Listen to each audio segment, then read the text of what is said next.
Shalom familia, vamos a estudiar en esta semana un poco sobre lo que es la festividad de Hanukkah. Sabemos que siempre que se está acercando el tiempo de Hanukkah, hay muchas preguntas, hay muchas dudas, hay muchos incógnitos sobre lo que tiene que ver con la festividad de Hanukkah. Quisiera primero establecer una base de lo que es la palabra Hanukkah. Vamos a estudiar un poco la palabra, vamos a estudiar un poquito de la historia, lo que pasó en ese tiempo, por qué ocurrió lo que ocurrió. Y después de eso vamos a hacer una comparación con esta misma palabra la vamos a seguir en algunos rituales que se hicieron en el templo de dedicación o iniciación. Entonces vamos a estudiar un poquito sobre eso. Algo que debemos considerar cuando estamos estudiando la Biblia y especialmente cuando estamos hablando de cosas que tienen que ver con el pueblo de Israel, con nuestra conexión con Judá e Israel, es lo siguiente.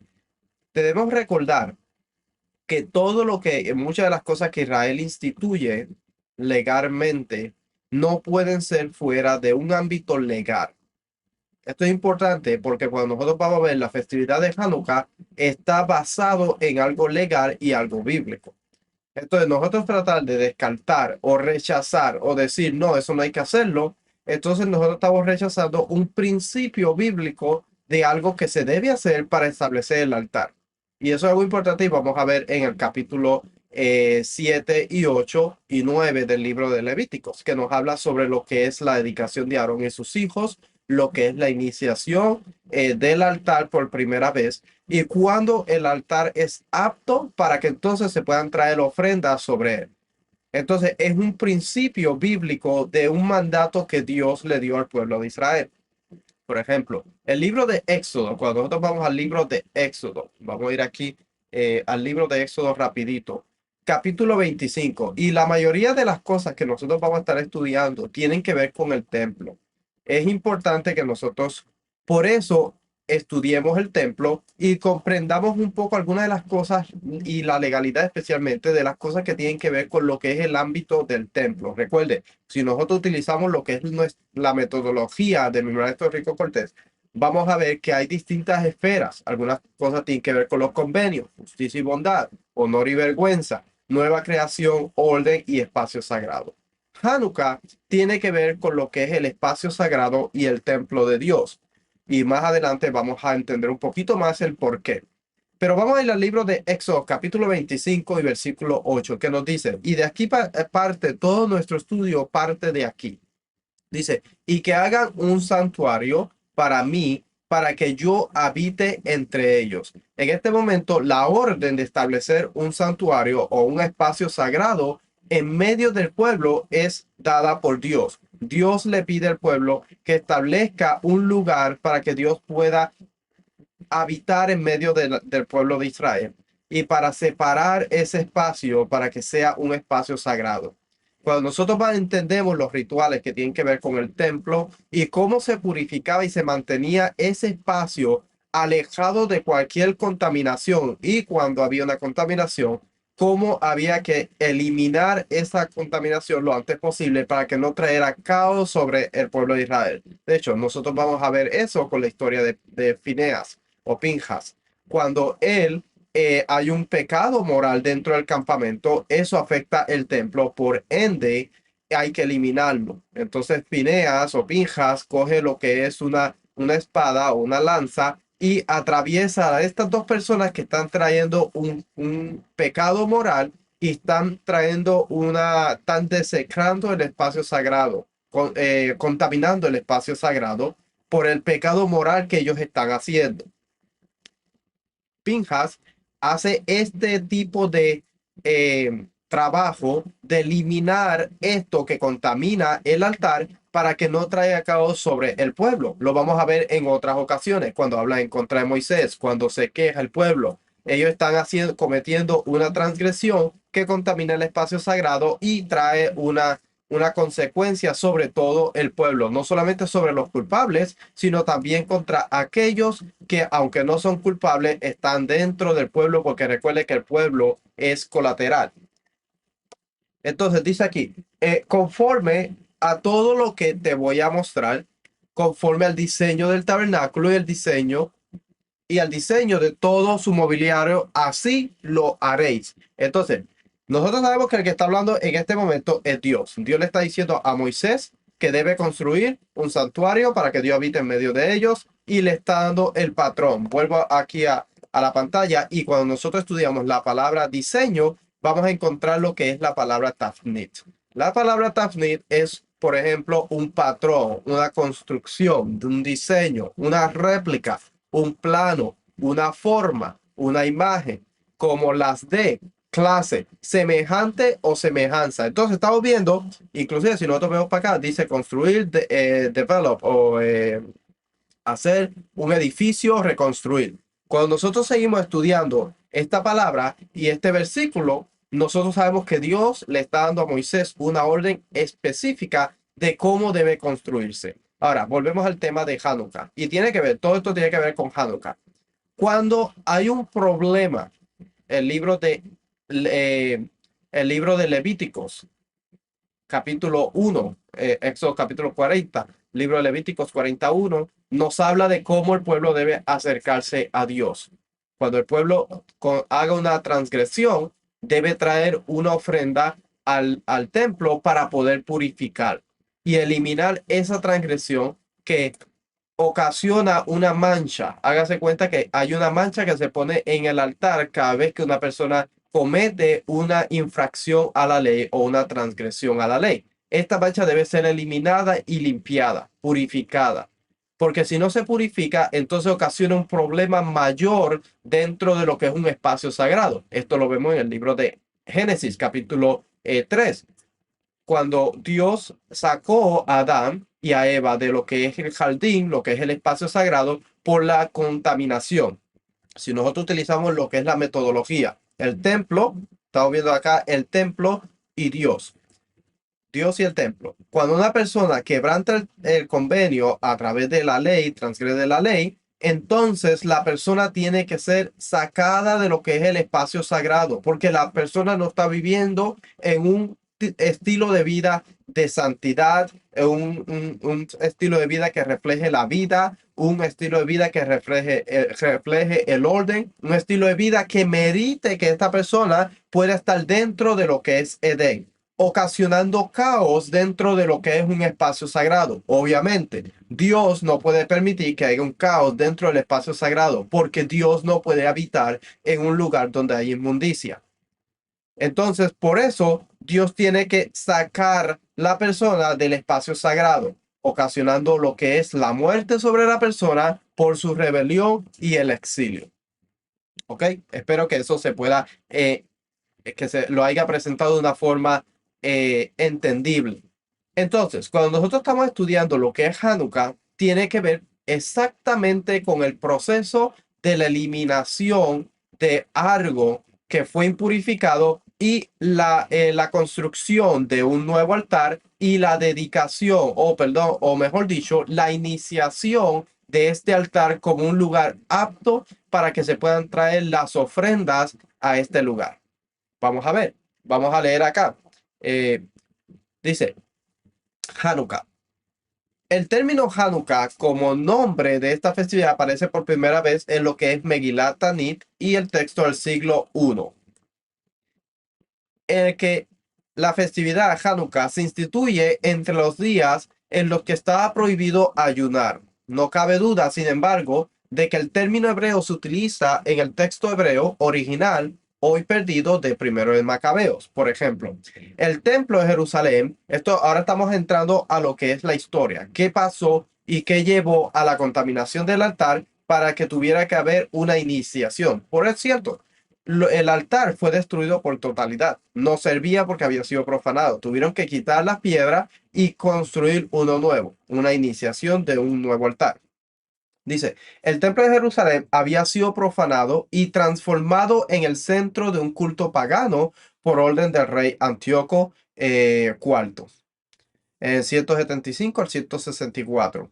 En Kislev del 168 o 167. Por ejemplo, nos habla Macabeos 1:29 al 64 o segunda de Macabeos 6, 1 al 9. Vamos a leer acá un poco 6 del 1 al 9, que nos va a dar cuenta de algunas cosas que estaban pasando. Vamos a traducir aquí. Vamos a ver aquí, translate. Ok, acá. Y dice de esta manera. Dice, no mucho después de esto, el rey envió un senador ateniense para obligar a los judíos a abandonar las leyes de sus antepasados, a dejar de vivir según las leyes de Dios, también para contaminar el templo de Jerusalén y llamarlo templo de Zeus olímpico, y para llamar a los Gerizim templo de Zeus, el amigo de los extraños, como hacia la gente que vivía en aquel lugar. O sea, estamos viendo lo que es historia, familia. Esto es algo que ocurrió, es algo que pasó, que el pueblo tuvo que sufrir. De hecho, la mayoría de las cosas que le han pasado al pueblo, a nuestro pueblo, ha sido en parte por culpa del mismo pueblo, porque el pueblo se aleja de Dios. Y las consecuencias pues son la opresión, la destrucción del templo, la destrucción de Jerusalén y el exilio por nuestras propias transgresiones. Entonces, pero en el momento de que se encontraba los griegos sobre Israel, Jerusalén controlando, había una opresión inmensa. Se le había prohibido hacer muchas cosas que tenían que ver con lo que eran los servicios del templo y lo que tenía que ver con la ley de Dios. Había sido prohibido hacia ellos. Dice, duro y terrible fue el ataque del mal, porque el templo se llenó de libertinaje y erga por parte de los gentiles, que se revolcaban con prostitutas y tenían relaciones sexuales con mujeres dentro del recinto sagrado. Imagínense todo esto lo que estaba pasando dentro de lo que es un espacio sagrado, un espacio que ha sido dedicado, consagrado para lo que es la adoración al Dios único. Ahora estas personas están contaminando este espacio sagrado y están haciendo cosas que son totalmente ilícitas dentro del templo de Dios. Dice, y además traían cosas impropias para el sacrificio. El altar estaba cubierto de ofrendas abominables prohibidas por las leyes. La gente no podía guardar el Shabbat o el sábado, ni observar las fiestas de sus antepasados, ni siquiera confesarse judíos. O sea que si una persona en ese momento se llamaba judío, o una persona que guardaba Shabbat, y lo encontraban guardando Shabbat, o lo encontraban haciendo una festividad, lo encontraban haciendo un Brit Milá o una circuncisión, era razón para que esa persona obtuviera muerte o fuera matado por parte de los griegos y los gentiles. Dice, ok. En la celebración mensual del cumpleaños del rey, los judíos eran llevados bajo amarga coacción a participar en los sacrificios, y cuando se celebraba un festival de Dionisio, eran obligados a llevar coronas de hiedra y a caminar en la procesión en honor a Dioniso.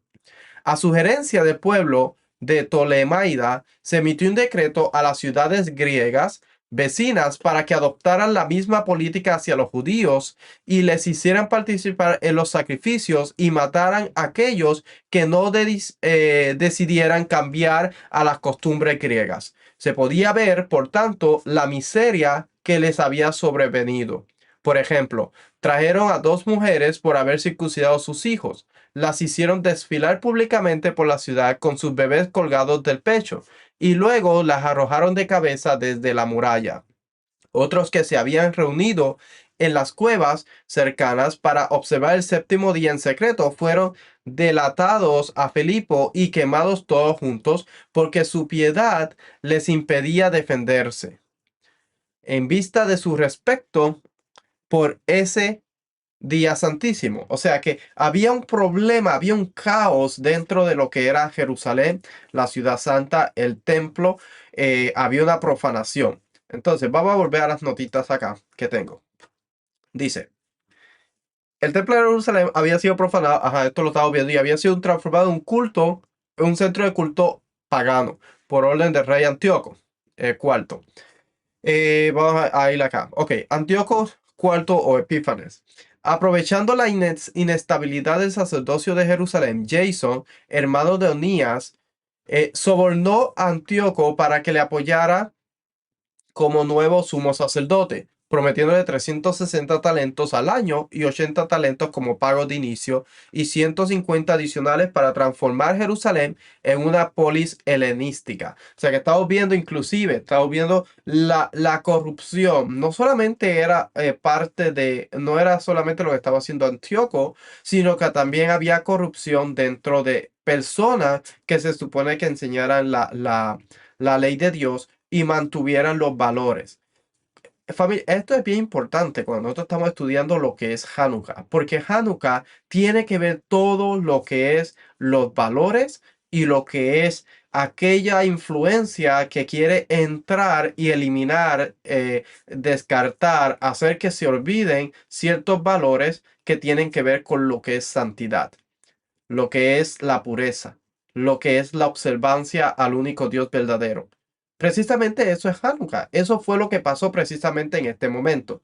Estas personas querían que el pueblo judío, el pueblo de Israel, se olvidara de las leyes de Dios, se olvidara de la observancia de los días y las festividades que Dios había establecido, que el lugar que Dios había separado, había dedicado, se había dedicado y se había consagrado para la adoración al Dios verdadero, fuera profanada y se establecieran otras deidades para hacerlo, y que cualquier persona que hiciera algo que iba en contra de los decretos que se habían establecido, se le daba muerte a estas personas. Precisamente lo que está pasando el día de hoy.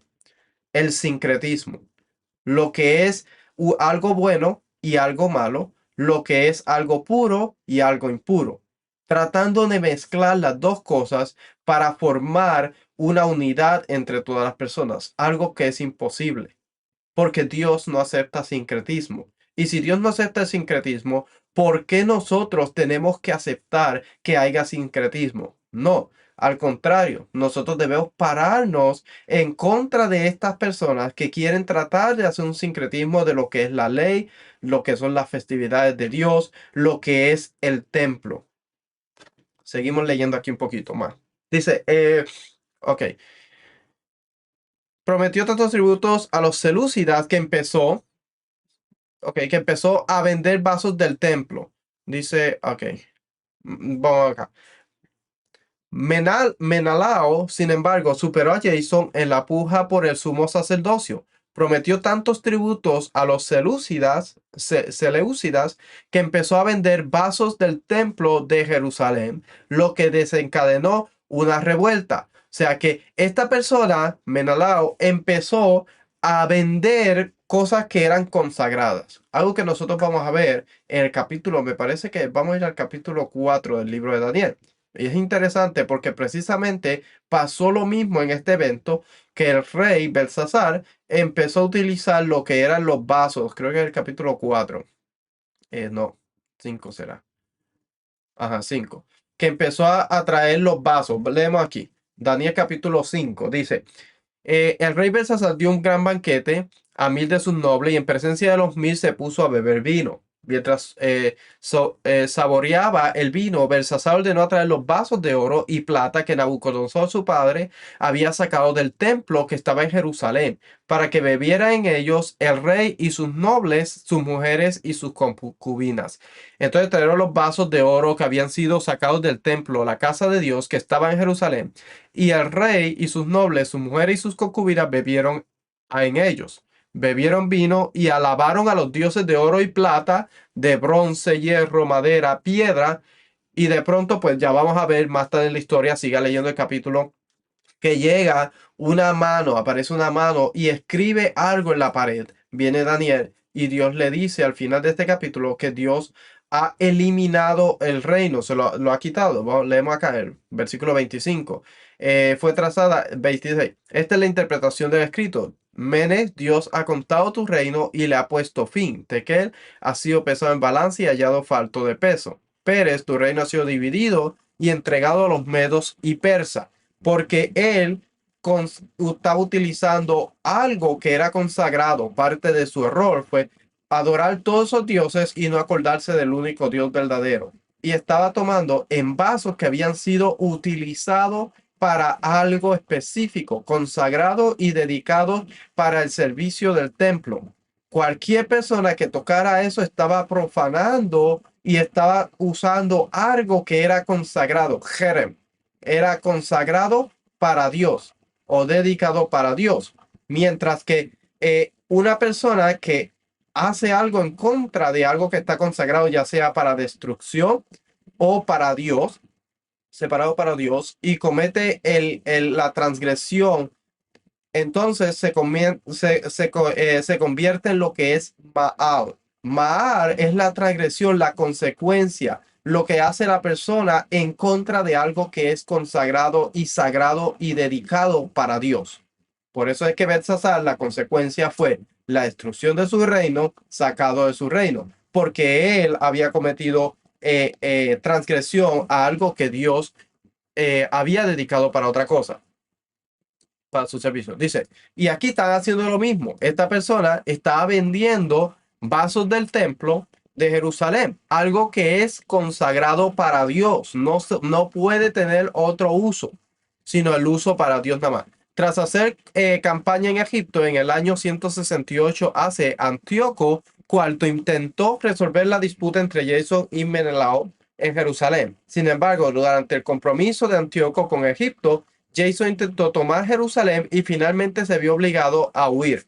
Antíoco IV respondió masacrando y esclavizando a miles de judaizantes. Antíoco IV entró en el templo de Jerusalén junto con Menelao, se llevó gran parte de su oro y prohibió la religión judía. Antíoco IV prohibió las siguientes cosas: la ofrenda en el templo. Sabemos que en el templo todo el tiempo se tenía que hacer el tamid en la mañana y en la tarde.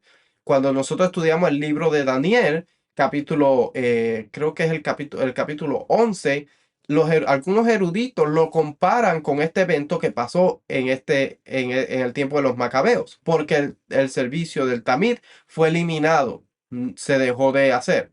Dice, la observancia de el Shabbat fue prohibido. La observancia de la fiesta, ya no se podía hacer una fiesta porque era prohibido. La práctica de la circuncisión, la posesión del libro de la alianza, o sea que una persona que tuviera el libro de la alianza, la Torá, estaba prohibido. También erigió una estatua de Zeus olímpico en el templo de Jerusalén y construyó altares por toda Judea. Macabeos 1, 41 al 61. Vamos a leer algunas partecitas nada más. Por ejemplo, esto dice: entonces el rey escribió a todo su reino que todos debían ser un solo pueblo y que todos debían renunciar a sus costumbres particulares.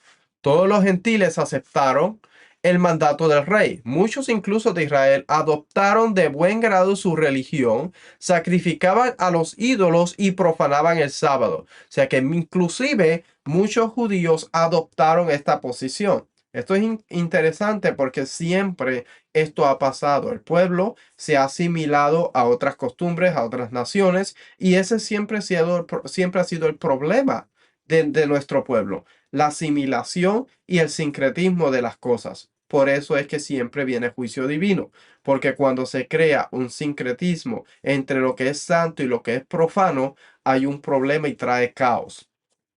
Dice, y el rey envió cartas por medio de los mensajeros a Jerusalén y a las ciudades de Judá. Les ordenó que siguieran costumbres extrañas al país, que prohibieran los holocaustos y sacrificios y las libaciones en el santuario, que profanaran los sábados y las fiestas, que profanaran el santuario y a los sacerdotes, que construyeran altares y recintos sagrados y santuarios para los ídolos, que sacrificaran cerdos y otros animales inmundos, que sabemos que estaban prohibidos, y que dejaran incircuncisos a sus hijos. Debían hacer abominables con todo lo inmundo y profano, para que olvidaran la ley y cambiaran todas las ordenanzas. Y añadió, y el que no obedezca el mandamiento del rey morirá. O sea que bajo pena de muerte, estas personas estaban obligadas a hacer lo que este rey había impuesto. Eh, Vamos a ir un poquito más acá abajo y dice lo siguiente. Dice versículo 62 del libro de Primero de Macabeos. Pero muchos en Israel se mantuvieron firmes y estaban resueltos en sus corazones no comer alimento impuro. Prefirieron morir antes de contaminados por la comida o profanar la Santa Alianza y murieron. Una ira muy grande cayó sobre Israel. Entonces, estamos viendo la historia. Estamos ahorita viendo lo que es la historia de lo que pasó, lo que se prohibió, el problema que había en este momento dentro del pueblo, la división que había dentro del pueblo. Algunos aceptaron estas cosas con, fueron muy bien recibidas y otros no, pero había una división inclusive dentro del pueblo. Dice aquí, muchos judíos acogieron con satisfacción los cambios helenísticos introducidos por Antíoco IV y los selúcidas, eh, pero otros consideraron que las prohibiciones contra el judaísmo eran cuestiones de vida o muerte.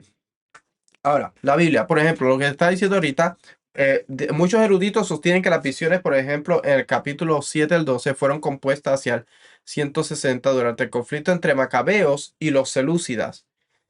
Por ejemplo, Daniel 11, 2 y al 12, 4 parece relatar una historia del mundo helenístico donde Alejandro Magno hasta Antíoco IV Epífanes, aunque no se menciona ninguna figura histórica por el nombre, muchas descripciones de las personas y los acontecimientos sugieren identidad histórica. Por ejemplo, Daniel 11, 3 al 4, que nos dice, se levantará entonces un rey poderoso que gobernará con gran autoridad y lo hará y hará lo que le plazca. Pero cuando se haya levantado, su reino será fragmentado y repartido hacia los cuatro vientos del cielo. Aquí a veces los académicos dicen algunas opiniones que cuando está hablando de este gran reino o gran rey, rey poderoso que se va a levantar, que está hablando de lo que era Alejandro Magno, que fue dividido en cuatro regiones distintas a su reino cuando al él fallecer. Y él obviamente hizo lo que le plació.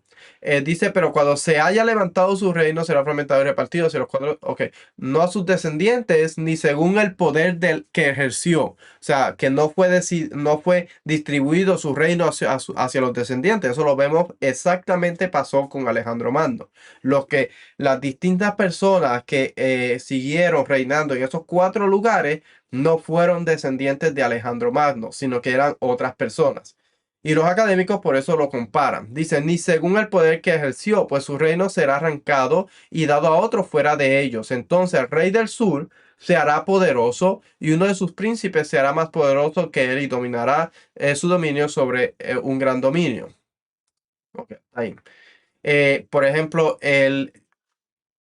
dice, puede describirse el ascenso al poder de Alejandro Magno, seguido de la fragmentación de su imperio durante las guerras de los diadocos. El rey del sur y su subordinado en Daniel 11:5 podría referirse a Ptolomeo I, Sorter y Seleuco I y Nicator, respectivamente. Daniel 11:6 puede referirse a la boda de Antíoco II, Teos y Berenice, que era hijo de Ptolomeo, segundo de Filadelfo, que dice, y años después hará alianza y la hija del rey del sur vendrá al rey del norte para hacer el pacto, pero ella no retendrá su posición de poder, ni él permanecerá con su poder, sino que ella será entregada juntamente con los que la trajeron, con el que la engendró y con el que la sostenía en aquellos tiempos. Ok, dice, es posible que la persona despreciable de Daniel 11:21, que dice, en su lugar se levantará un hombre despreciable a quien no le han otorgado los honores de la realeza. Vendrá cuando haya tranquilidad y se apoderará del reino con intrigas. Vamos acá. Dice, es posible que la persona despreciable de Daniel 11:21 sea Antíoco IV Epífanes, que erigió la abominación desoladora sobre el altar, tal vez la estatua de Zeus. Daniel 11:31 dice, y de su parte se levantarán tropas, profanarán el santuario, fortaleza, abolirán el sacrificio perpetuo y establecerán la abominación de la desolación. Esto los académicos, algunos académicos presentan esto que ocurrió en este momento en el evento de los macabeos, en el tiempo de lo que fue la profanación del templo y el altar. Dice Daniel 9:27 también, habla sobre eso, que nos dice, y él hará el pacto firme con muchos por una semana. Ok, eh, ok. Dice, ok. Sin embargo, este tipo de referencia a las luces y el fuego no preparan a nadie para la afirmación de Josefo. A ver, ok. La afirmación de José fue Antigüedades 12:7, 7, de que la propia fiesta se llamaba Luces. O sea, Josefo nos habla de que esta festividad se llamaba Luces. Anteriormente había escrito que las luces se encendían el 25 de Kislev, pero aquí explica la razón del nombre Luces. Dándole este nombre, creó por el hecho de que el derecho a la adoración se nos apareció en un momento en que apenas nos atrevíamos a esperarlo. En efecto, las luces se convirtieron en una característica principal de la festividad, aunque la razón original para ellas parece haberse olvidado. Para otras referencias, aquí dice otros lugares en donde se puede buscar más información. Ok, cuando nosotros estamos viendo el contexto histórico, qué fue lo que pasó, si nosotros utilizamos lo que es la metodología y la escalera educativa, estamos viendo lo que es el contexto histórico, el contexto del templo, la profanación del templo y cosas así. Y estamos viendo lo que es, podría ser el contexto del capítulo de la carta basado en lo que es el libro de los Macabeos. Entonces, ahora vamos a hablar un poquito de lo que es las luces. Sabemos que se veía que Josefo dice que se le llamaba también la festividad de las luces.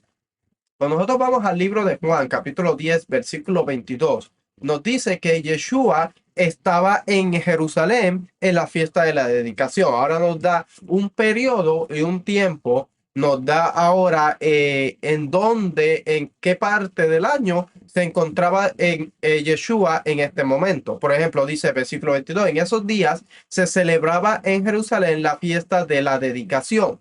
Era invierno y Yeshua andaba por el templo en el pórtico de Salomón. Entonces los judíos le rodearon y le decían, ¿hasta cuándo nos vas a tener en suspenso si tú eres el Mesías? Dínoslo claramente. Entonces nos está diciendo el momento que, que él estaba.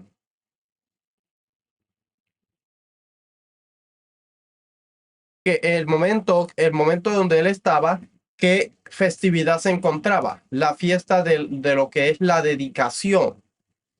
Cuando nosotros estudiamos esta palabra, dedicación, que vamos a ver ahorita, tiene que una relación con el altar. Vamos ahora a conectarlo con lo que es el altar y la dedicación del altar. Ok, leemos por acá. Y yo sé que es un poquito bastante lectura, pero nosotros tenemos que definir a veces las palabras, definir el contexto, buscar, indagar las palabras, por qué se refiere con esa palabra, qué significa esa palabra, de dónde sale esa palabra, cómo se usaba esa palabra en el momento, en la cultura, como lo entendía. Todas esas preguntas tenemos que hacernos nosotros cuando estamos estudiando la Biblia. Porque, por ejemplo, muchas veces nosotros leemos el libro de Juan, capítulo 10, 22, y decimos, en esos días se celebraba en Jerusalén la fiesta de la dedicación. ¿Qué fiesta era? Porque solamente nos está diciendo dedicación. Sí, nos da una clave, pero no exactamente nos dice qué fiesta se estaba celebrando. Dice, era invierno y Yeshua andaba por el templo. ¿Qué temporada era considerada invierno? ¿De dónde a dónde era considerado invierno en Jerusalén? O sea, todos estos conceptos debemos nosotros mirarlo y hacer nuestras preguntas cuando estamos estudiando, porque nos va a dar a nosotros, nos va a ayudar a entender, por ejemplo, lo que es el contexto cultural en el momento lo que estaba pasando, el contexto histórico, lo que estaba pasando en este momento, dice que estaba en el templo, contexto del templo, y nos va a dar el contexto del libro, el capítulo, o nos va a dar también información para nosotros poder coger esa información y seguir buscando y conectándolo a través de la Biblia. Recuerde que lo que está hablándose en lo que es los evangelios o las cartas del primer siglo, no simplemente es algo que ellos inventaron y empezaron a escribir. No, tiene un contexto, tiene diríamos nosotros, tiene un trasfondo, tiene un background de dónde ellos están sacando esta información y la costumbre de dónde viene. Y muchas de las cosas que se están hablando en lo que son las cartas del primer siglo, nosotros podemos trazarlo a través de los profetas y lo que es la Torá, porque son basados en la ley, en lo que es la legalidad bíblica, lo que son rituales del templo, lo que son cosas que se hacían que Dios mismo estableció. Ok, seguimos por acá. Ahora vamos a ver qué es el altar. ¿Cuál es la conexión con el altar? Por ejemplo, altar, lugar donde se ofrecían sacrificios o, mejor dicho, ofrendas a una deidad o deidades. Los altares solían ser de piedra, ladrillo, tierra, madera o metal. Relevancia bíblica. ¿Cuál es la relevancia bíblica? Dice, el sistema de ofrenda o sacrificios de los antiguos pueblos, porque los antiguos pueblos sí hacían sacrificios, y mientras que en el templo se le llama ofrenda, porque la ofrenda tiene que ver con lo que es vida, mientras que el sacrificio tiene que ver con lo que es muerte. Esa es la diferencia cuando nosotros estudiamos las ofrendas del templo y los sacrificios que son de los paganos. Dice, el sistema de sacrificios de los antiguos pueblos del Próximo Oriente era una parte importante de la interacción con los dioses. Los sacrificios se quemaban en un altar que solía estar en un patio fuera del templo. El templo se consideraba la casa del dios y era el centro de la vida religiosa. Las observancias cultuales de los israelitas incluían ritos de ofrendas. Las ofrendas oficiales eran realizados por sacerdotes y el altar era el punto central del rito sacrificial. En el Nuevo Testamento, Yeshua es descrito como, ok, esto tiene que ver otro contexto que podríamos más tarde hablar sobre Hebreos. Hebreos está en un contexto que tiene que ver sobre lo que es Yom Kippur, pero ahorita no vamos a hablar sobre eso. O sea que el punto central, lo que estamos hablando acá, es que los rituales tenían que ver, el punto central eran los rituales que se hacían en el altar. Por ejemplo, desarrollo. El altar era una importante estructura religiosa. Se han descubierto muchos en todo el mundo. En el Antiguo Testamento los altares se mencionan con frecuencia. Las especificaciones del altar del tabernáculo se describen en el libro de Éxodo, mientras que Levítico y Número describen la forma en que debían ofrecerse las ofrendas sobre el altar. Las religiones grecorromanas también ofrecían sacrificios a los dioses. Ok.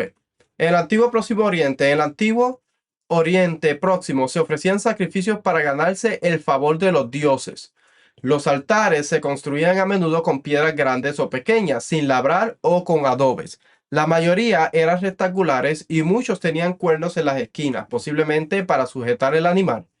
También se han encontrado altares ovalados, aunque eran menos comunes. Muchos altares grandes se construían sobre una plataforma elevada con escaleras que conducían al lugar de sacrificio. O, por ejemplo, en Israel, un altar no podía tener una escalera, sino que tenía que tener una rampa.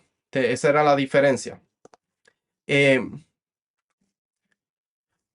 Vamos a ver, el rey era responsable de la construcción y protección de los altares religiosos. Los altares ornamentados estaban chapeados en bronce o oro o contenían tallas artísticas. A menudo el altar se decoraba con una imagen de la deidad que debía recibir el sacrificio o se colocaba cerca de ella.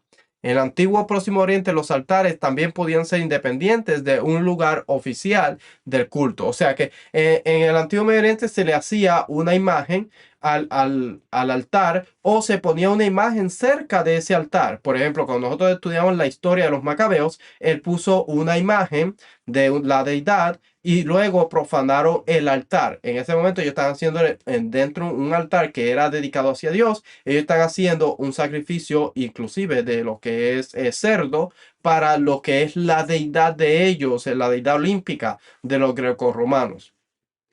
Ok, dice, vamos a saltar un poquito acá de los altares. Construcción, promesa. Ok, vamos a saltar esta parte. Dice, mundo grecorromano. Al igual que en el Oriente Próximo, en el mundo grecorromano se mataba el animal antes de quemarlo en el altar. Los altares grecorromanos se construían fuera del templo de la deidad, en una zona abierta. A menudo eran de piedra tallada y se construían sobre una plataforma elevada. Muchos altares eran redondos y tenían grabados ornamentales de la deidad o del ritual del sacrificio en un lateral. El sacrificio servía para preparar una comida que se compartía en comunión con los dioses, o sea que la comida se compartía. Por eso es que cuando nosotros vemos el templo, la comida no se comía, los pedazos de carne que le correspondía a los sacerdotes, no se comía en el lugar que estaba el altar. para que no tuviera un vínculo con lo que eran las prácticas del antiguo Medio Oriente. Ellos tenían un lugar aparte, un cuarto donde ellos se podían comer las cosas, pero no tenía nada que ver con estando en este lugar donde se hacían las ofrendas. Es algo interesante porque Dios no quería que el pueblo se asemejara a las otras naciones, tuviera vínculos con cosas que tienen que ver con lo pagano o el inframundo. Dice Levíticos 9:1, ok, Levíticos 9:1 nos empieza a detallar de esta forma, nos empieza diciendo así: aconteció en el octavo día que Moisés llamó a Aarón y a sus hijos y a los ancianos de la tierra, de Israel, y a los ancianos de Israel. Y dijo a Aarón: toma un becerro de la vacada para la ofrenda por el pecado y un carnero para el holocausto. O sea, no está hablando, si nosotros vamos un poquito más acá, y no sé si me estoy saltando, pero vamos a ver que los capítulos anteriores nos va a estar hablando de lo que son las ofrendas y cosas así. Por ejemplo, capítulo 1, lo que son las leyes del holocausto. El capítulo 40 termina lo que es desciende la, la, la presencia de Dios sobre el tabernáculo, pero nadie puede acercarse. Todo el mundo está fuera del espacio sagrado, nadie puede entrar al espacio sagrado. En el capítulo 1 de Levítico, Dios llama a Moisés y le dice que cuando los hijos de Israel quieran acercarse, Corbán, quieran traer una ofrenda, la palabra es Corbán, que significa draw near, acercarse a Dios, acercarse al espacio sagrado. Recuerde que el pueblo estaba fuera del espacio sagrado porque Adán había transgredido y había sido expulsado de lo que es el espacio sagrado. Ahora Dios establece su espacio sagrado nuevamente en la tierra, en medio del pueblo de Israel. Ahora Dios le dice: cuando alguien quiera acercarse al espacio sagrado, debe traer un corbán, una ofrenda. Ok. Luego nos habla de lo que son las leyes de las ofrendas, capítulo 3, las ofrendas de paz. Nos sigue hablando de las ofrendas por el pecado. eh, Casos particulares de ofrendas por el pecado, los distintos tipos de ofrenda, el sacerdote y las ofrendas que tenía que traer el sacerdote. Nos habla de la ley por la ofrenda de la culpa, ofrendas de paz. Nos habla de todo lo que tenía que ver con la ofrenda. El capítulo 8 nos empieza a hablar de algo específico: la consagración de Aarón y de sus hijos. Pero ellos tenían que, recuerde que ellos tenían que permanecer 7 días dentro de lo que es el tabernáculo. Obviamente no es en donde estaba el altar, habían lugares, espacios. Dice aquí, versículo 35 del capítulo 8: además permaneceréis a la entrada de la tienda de reunión día y noche por 7 días, y guardaréis la ordenanza del Señor para que no muráis, porque así se me ha ordenado. Entonces Dios le ordenó que tenía que hacer esto. En el capítulo 9 empezamos nosotros eh, con lo que eran las primeras ofrendas que se iban a traer de Aarón. O sea que, recuerde, hay una dedicación, consagración de Aarón y sus hijos. Ahora, al octavo día, se empiezan a traer lo que son las ofrendas al altar. Eso se llama una iniciación del altar. El altar nuevo, ahora se le da una iniciación y se pone en servicio para lo que fue construido. Se puede decir tal vez una dedicación, pero cuando nosotros estudiamos lo que nos dice Milgrom, y estoy leyendo ahorita de Jacob Milgrom, nos dice de esta forma: el octavo día no es como los 7 días anteriores. Los 7 primeros sirven para la investidura del sacerdocio, Levíticos capítulo 8, que nos habla de la consagración de Aarón y sus hijos, y la consagración del santuario, Levíticos 8, 10 al 12. Mientras que el octavo día tiene un propósito totalmente distinto: la inauguración del culto público dirigido por el sacerdocio recién investido. O sea que el octavo día tiene un propósito totalmente distinto. Es la inauguración del culto público, que es dirigido por Aarón y sus hijos, mientras que los 7 días tiene que ver con lo que es la investidura, la consagración, la dedicación de Aarón y sus hijos. El octavo día se inicia lo que es el servicio público. Dice: el nombre técnico de esta inauguración es Hanukkah, iniciación, o más precisamente la iniciación del altar. A ver, ok. la iniciación del altar. O sea que después de ellos ser consagrados, Aarón y sus hijos, entonces se hace una iniciación del altar para que el público entonces pueda empezar a traer todas las ofrendas. Dice, todo el capítulo se concentra en el altar. Estamos hablando del capítulo 9. Como demuestra la descripción abreviada del procedimiento sacrificial, que omite casi todos los ritos que no están relacionados con el altar. Por ejemplo, la limpieza a mano, pero incluye todos los ritos relacionados con el altar, incluso lo más insignificante. Por ejemplo, la disposición de los trozos de cebo, capítulo 9, 19 al 22, culminados por la teofanía sobre el altar, Levíticos 9, 3, 24. O sea que el capítulo 9, la concentración de todo lo que tiene el capítulo 9 es sobre el altar. Y sería bueno leerlo, pero eso ya sería pues como tarea. Pero tiene 24 versículos. Pero el capítulo 9 se concentra en lo que es el servicio, la iniciación del altar y todo lo que tenía que ver con el altar. Ok, vamos a ver acá. Y vamos por acá. Levíticos 19:20, culminado con la teofanía única sobre el altar. Levíticos 9, 3 al 24.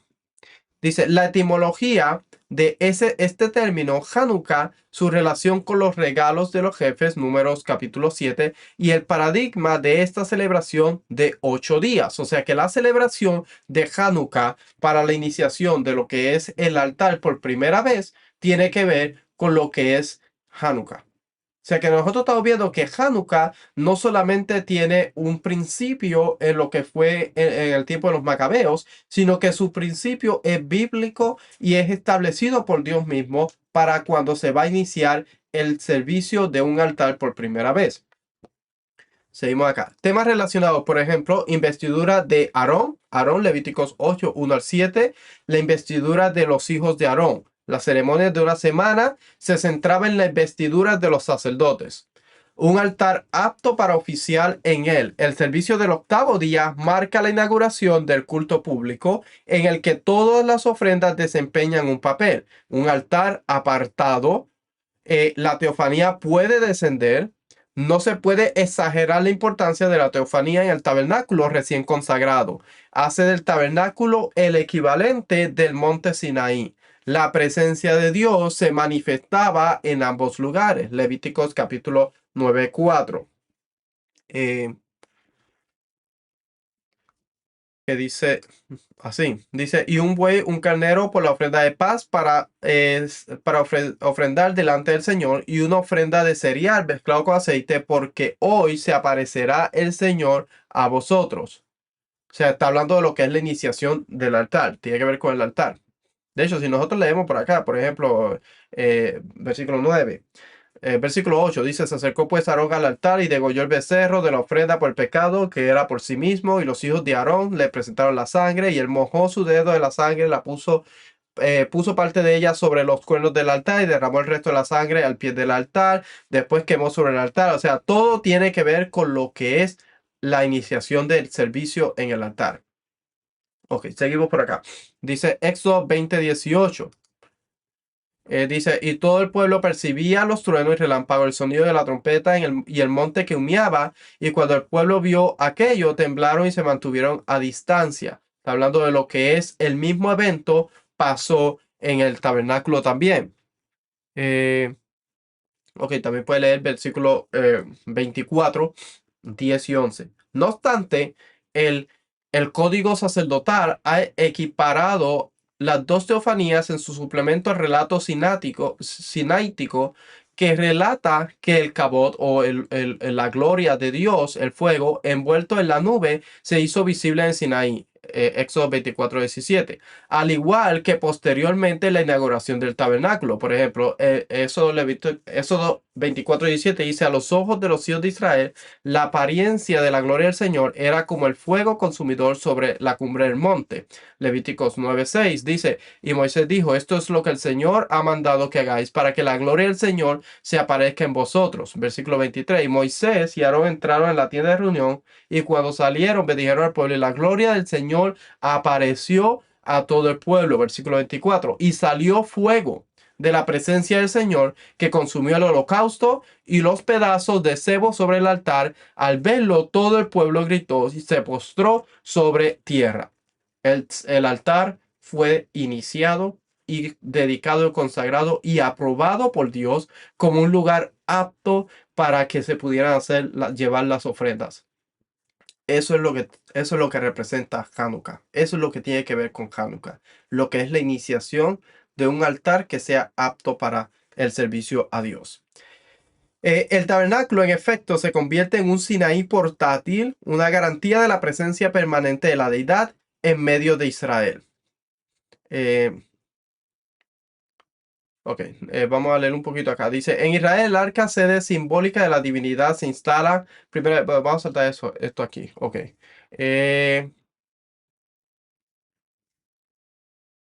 El fuego es simbólico, representa la presencia de Dios. Si el fuego se apaga, Dios se habrá marchado. Además, este mandato tiene un propósito más pragmático, del mismo modo que la aparición inicial del fuego divino significa la aprobación de Dios. Cada sacrificio, cada ofrenda que se hace en el mismo altar merecerá también con la gracia de Dios la aceptación de Dios. Esto vuelvo a repetir, lo dice Jacob Milgrom, que es una de las autoridades sobre lo que es cosas de consagración. Ok, Hanukkah, 8 días de iniciación. Levíticos 9 comienza con las palabras: el octavo día, el relato de los ritos que celebra la finalización del tiempo del templo de Salomón nos proporciona el nombre técnico de este día. Por ejemplo, Salomón ofrece una serie de ofrendas, holocaustos, cereal y ofrendas de bienestar. Capítulo 864. Este último, esta última ofrenda se describe como un detalle en Primera de Reyes 8:62 y 63, en el que el verbo hanak se traduce generalmente de forma errónea como dedicar. La traducción correcta es iniciar, pero vamos a ver acá. Dice, y el rey y todo el pueblo con él ofrecieron ofrendas delante del Señor. Y Salomón ofreció como ofrenda de las ofrendas de paz que él ofreció al Señor 22,000 bueyes y 120,000 ovejas. Así dedicaron. La palabra Hanak, dedicar, utiliza la palabra train up, dedicar. Vamos a ver acá. Dedicaron, estrenaron, enseñar. También significa enseñar. Pero dice estrenar y dedicar. Hanak. Ok.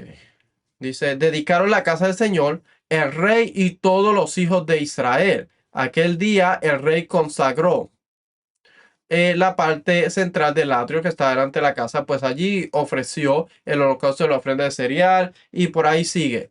Sigue hablando de lo que era la dedicación. Dice, así Salomón, versículo 65. Bueno, déjame una cosa si no me estoy adelantando. Ok, voy a leer esto aquí primero. Dice, Rashi sobre Génesis 14:14 debe ser acreditado como el primero en haber proporcionado el significado correcto.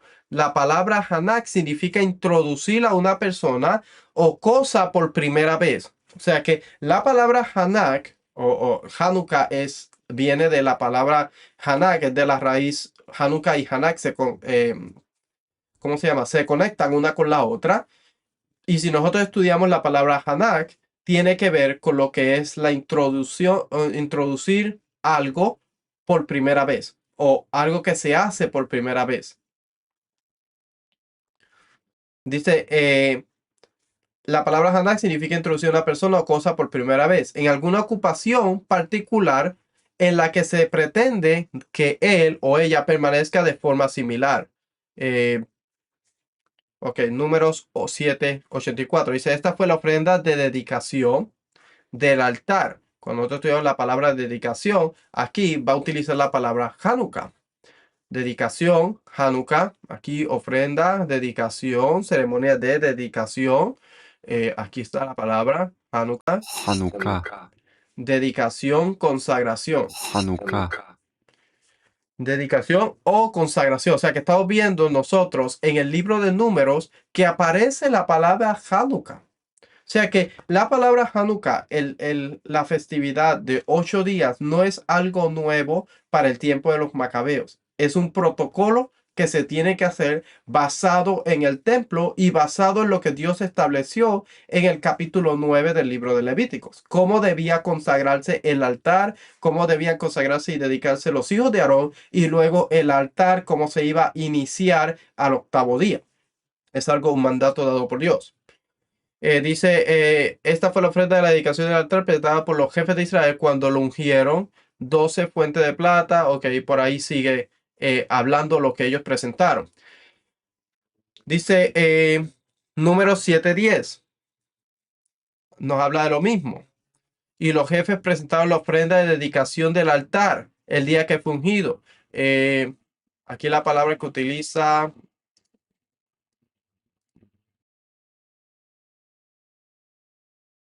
Aquí no utiliza la palabra Hanukkah, pero tiene que ver con la dedicación. A lo mejor la podemos conectar si la seguimos.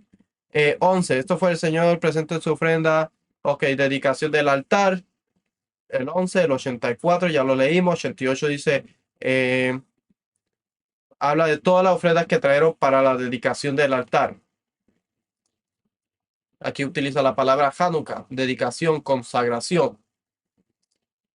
Ok, vamos a seguir acá. Dice, Macabeos 1, 4 al 56.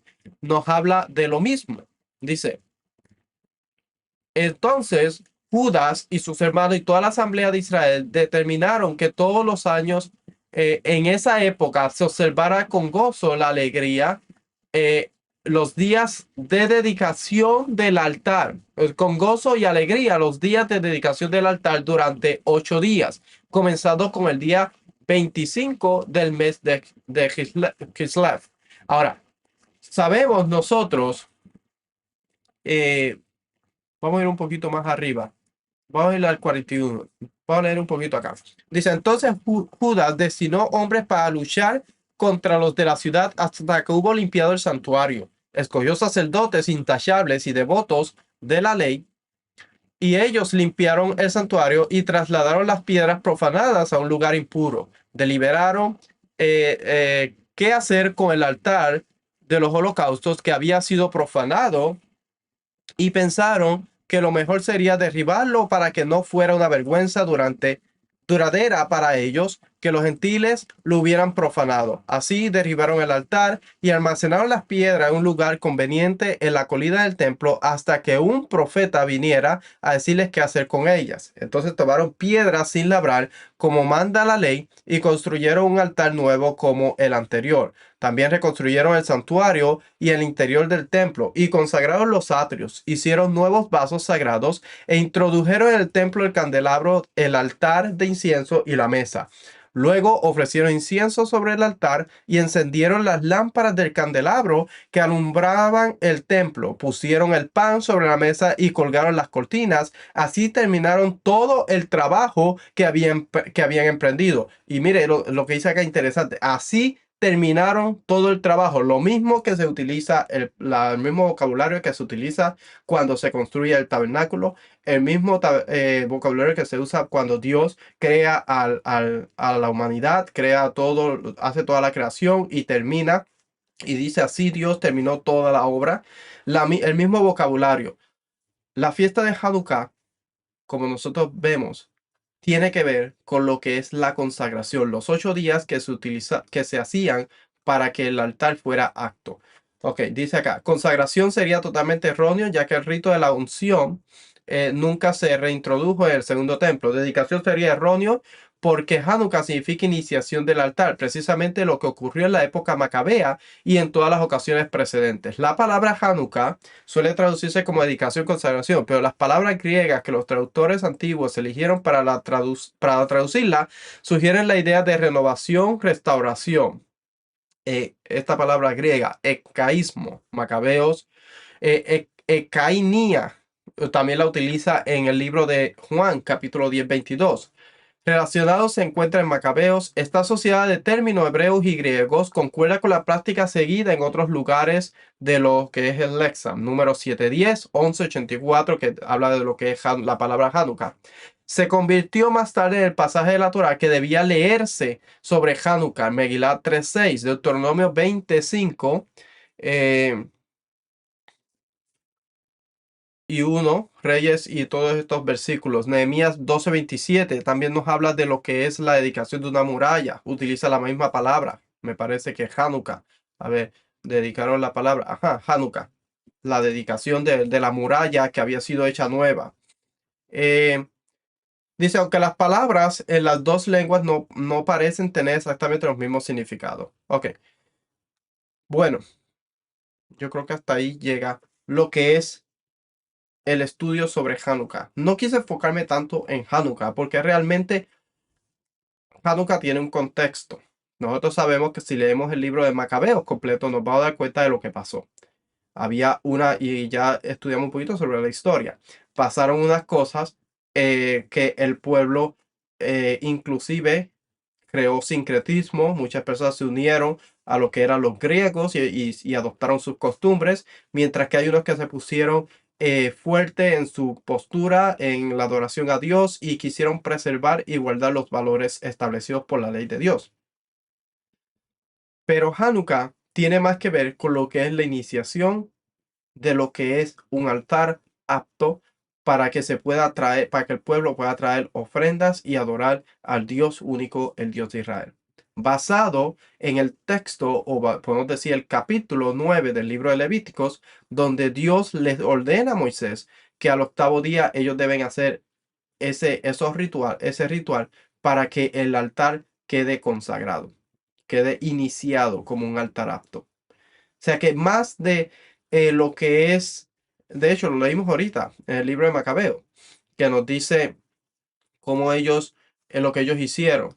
A ver, lo que ellos hicieron, que trajeron lo que es la menorá, limpiaron, purificaron, pues prendieron todo, pusieron las cortinas, pusieron el altar, precisamente lo que se tenía que hacer para el templo, lo mismo que hizo Moisés y Aarón, el libro de los últimos capítulos de Éxodo, para que se pudiera entonces dedicar el altar y consagrarse para que fuera un lugar apto. Hanukkah tiene que ver con dos cosas. Una, la protección del espacio sagrado y cómo debemos pararnos y defender lo que es el espacio sagrado. Nos enseña que cuando nosotros, como parte del pueblo, hacemos sincretismo, traemos un caos, traemos muerte, exilio y rebelión. Y cuando nosotros dejamos de proteger, lo mismo que hizo Adán, que Adán se supone que tenía que proteger y cuidar el espacio sagrado, dejó de cuidar y proteger el espacio sagrado, haciendo una, eh, ¿cómo se llama? Eh, Haciendo una transgresión al convenio. Lo mismo pasa cuando nosotros transgredimos el convenio. Traemos caos a lo que es el reino. Hanukkah nos enseña a hacer una diferencia, a pararnos en la brecha y decir esto es santo y esto es profano. Esto es lo que mi rey quiere y esto es lo que él dice en su Torá, en su ley que debemos hacer. Y nosotros no nos vamos a unir con los griegos a hacer lo que ellos quieren establecer para que nosotros olvidemos el Dios de Israel.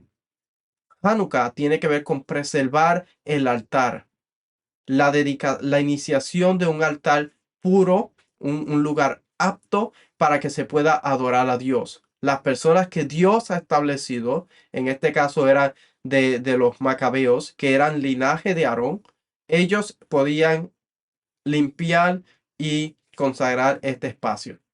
Pero todo el pueblo debe ser responsable en proteger ese espacio que no sea profanado.